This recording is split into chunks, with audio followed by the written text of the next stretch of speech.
बिस्मिल्लाहिर्रहमानिर्रहीम। अस्सलाम वालेकुम नाज़रीन, रास्को न्यूज़ से मैं हूँ आपका होस्ट एहसन चीमा। नाज़रीन, जैसा कि आपको मालूम है कि 8 फरवरी 2024 को पाकिस्तान में आम इंतखाबात का ऐलान हो चुका है।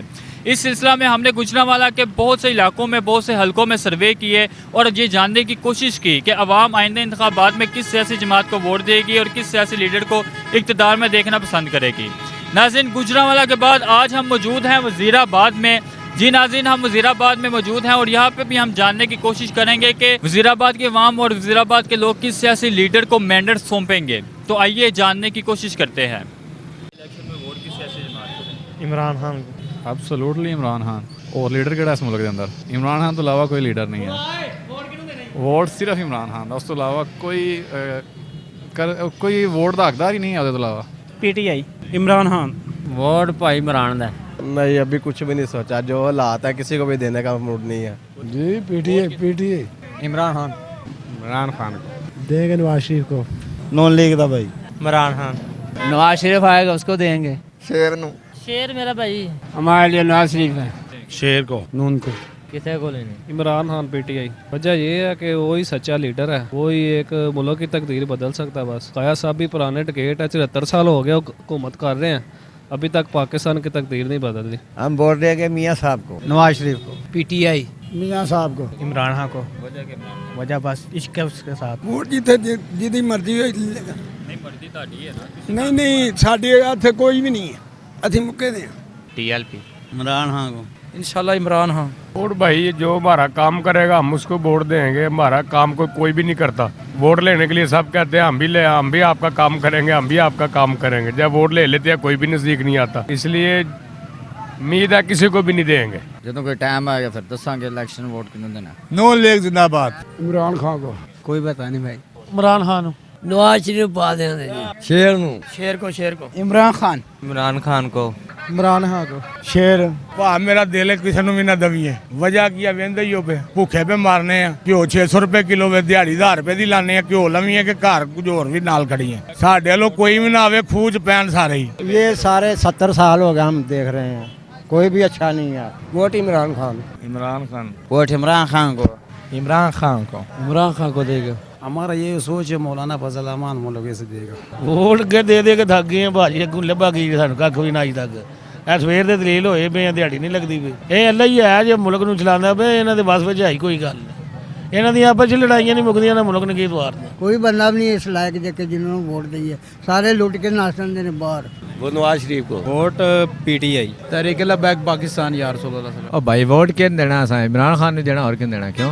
नवाज शरीफ को। नवाज शरीफ किसी ने नहीं सी देना है, सारे बगैरत ने। पीटीआई वजह है कि जो कुछ भी है ਤੁਹਾਨੂੰ ਪਤਾ ਜੋ ਕੁਝ ਸਾਡੇ ਮੁਲਕ ਦੇ ਪਿਛਲੇ 35 ਸਾਲ ਚ ਵੇਖ ਆਏ ਆ। ਕਦੀ ਉਹ ਚੋਰ, ਕਦੀ ਉਹ ਚੋਰ, ਕਦੀ ਉਹ ਚੋਰ। ਜੇ ਸਾਰੇ ਚੋਰ ਨੇ ਤੇ ਚੰਗਾ ਕਿਹੜਾ? ਇੱਕ ਹੀ ਤੇ ਬੰਦਾ ਜਿਹਨੇ ਕੋਈ ਬੰਦੇ ਦੇ ਪੁੱਤਰ ਵਾਲਾ ਕੰਮ ਕੀਤਾ, ਉਹ ਪੀਟੀਆਈ ਵਾਲਾ। वोट तो इमरान खान देना।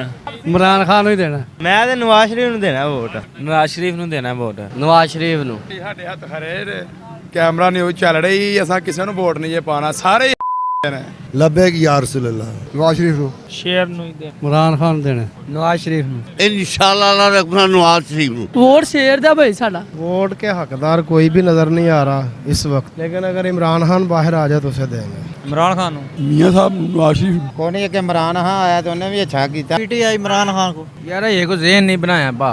वोट जेड़ा अच्छा होगा उसको देगा यार। पीटीआई। मैं जो है ना पीटीआई को देता। नवाज शरीफ को। वोट यार मैं पीटीआई को दूंगा। शहबाज शरीफ अभी क्या है, जाते हुए पेट्रोल और सब चीज़ें महंगी कर गया है, और यही लोग कहते थे कि जी हम लोग आएंगे तो ये करेंगे वो करेंगे। क्या किया है? ਕਿਸੇ ਨੂੰ ਵੀ ਨਹੀਂ ਭਾਲ। नवाज शरीफ ਨੂੰ। वोट फिलहाल तो किसी ने नहीं देने, पहले वेखण ਦਾ ਮੌਕਾ ਵੇਖਣ ਦਾ ਕਿਹੜਾ ਸਹੀ ਖਲੋਂਦਾ ਹੈ। ਅਸੀਂ नून लीग ਨੂੰ। नॉन लीग ਨੂੰ।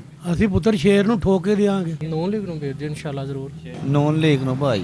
हर कोई सही है, बस सही तरीके से चले तो हर कोई सही है। हम नवाज शरीफ के वोट देंगे। पीटीआई को। पीटीआई को। और शेर नु।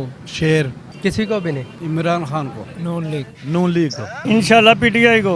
पीटीआई लीडर अच्छा है, करप्ट नहीं है, और गंजे गुंजे जड़े ने सब करप्ट ने। हम वोट इंशाल्लाह नून लीग को देंगे। किसी को भी ये चोर हैं सब। वोट पीटीआई जिंदाबाद। किसी को नहीं देना। अलबैक या रसूल अल्लाह। अलबैक या रसूल अल्लाह। वोट इमरान खान दा। इमरान खान दा। عمران خان عمران خان ووٹ نواز شریف نے دینا نواز شریف کو نون لیگ کو پکا عمران خان دا ਅਸੀਂ ਤੇ ਇਮਰਾਨ ਨੂੰ ਦੇਾਂਗੇ PTA नून लीग को نواز شریف کو کوئی صلاح نہیں کی اساں تے گناہ ہی ووٹ دینا ਇਮਰਾਨ ਖਾਨ کسی کو بھی نہیں بھائی اسلام والی بات کوئی بھی نہیں کہا رہا سارے اپنی اپنی مفاد میں لگے ہوئے ہیں اس کے بغیر فائدہ نہیں ہے نا نہیں یہ ساری سیاست چمکا رہے ہیں بھائی کسی کو بھی نہیں کوئی اس قابل ہی نہیں ہے تحریک لبیک انشاءاللہ نواز شریف نو نواز شریف تو کسی کو بھی نہ دیتا نواز شریف کو ووٹ عمران خان مسلم لیگ نون عمران خان اس میں جانداری ہے بس میں سعودی عرب میں ہوتا ہوں 25 سال سے وہاں بھی ہماری عزت ہے عمران خان کی وجہ سے وہاں سے قیدی چھڑایا اس نے تو یہاں قید کرتے ہیں بغیر گناہ والے کو یہاں گناہ گار کو نہیں پکڑتے بے گناہ کو پکڑتے ہیں اور وہاں اس نے قیدی چھڑائے ہیں ووٹ نون لیگ نو عمران خان کو تو ناظرین جیسا کہ آپ نے دیکھا کہ پچھلے کچھ روز سے ہم نے گجرانوالہ کے مختلف حلقوں میں سروے کی ہے اور گجرانوالہ کے سروے کے بعد آج ہم موجود تھے وزیر آباد میں لوگوں کی رائے جاننے کے لیے، لوگوں کی یہ دل کی آواز جاننے کے لیے کہ وہ آئندہ انتخابات میں کس سیاسی جماعت کو ووٹ دیں گے۔ تو ناظرین اس دفعہ آپ یہ فیصلہ کریں گے کہ وزیر آباد کی عوام نے کس کو چنا ہے۔ دوبارہ ملاقات ہوگی نئی ویڈیو کے ساتھ، تب تک کے لیے اجازت دیجیے۔ اللہ حافظ، پاکستان زندہ باد۔